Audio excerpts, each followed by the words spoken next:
The American President Donald Trump is back with his criticism of the North Atlantic Treaty Organization. He's once again renewing his rhetoric that the relation the United States bears with the NATO military alliance is completely one-sided. Quoting his words, this is what he said: "It is ridiculous for the United States to continue this relationship." His tirade has come just a week ahead of the NATO summit in Ankara, the upcoming summit which will bring together 32 member states and will be held in the Turkish capital from July 7th till the 8th. Trump wrote on his Truth Social platform, "They were not there for us." Now, his post included a comparison chart showing NATO spending, with the United States investing vastly more than other member states. But why does Trump keep taking aim at his European allies? His core grievance is NATO's lack of military support during the Iran war. Trump has in fact claimed that the United States is spending trillions and trillions to protect the NATO nations. Despite that, they refuse to apparently reciprocate when the United States wanted their help in securing the Strait of Hormuz.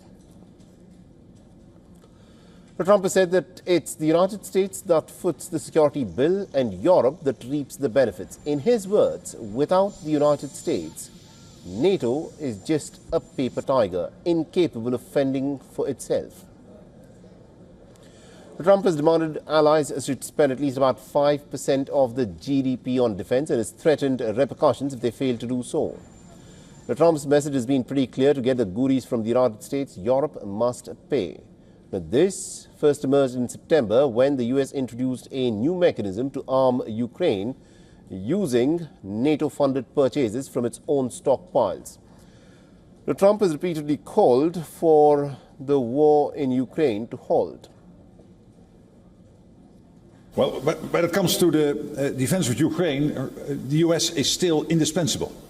The flow of key support from the United States into Ukraine continues, paid for by Canadians and Europeans. And I think that's only fair.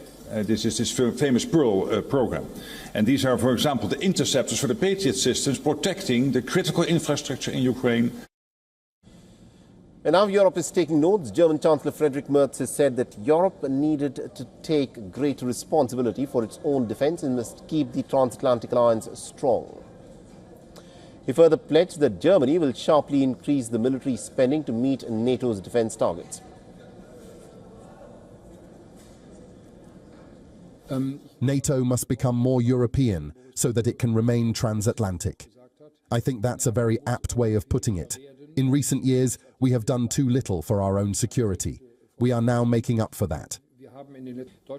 This includes a significant increase in our defense spending.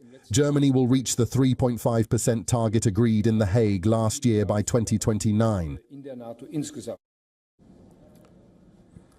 Well, Trump is openly mused quitting the NATO military alliance. NATO Secretary General Mark Rutte has visited the White House in late June to thaw Trump's anger.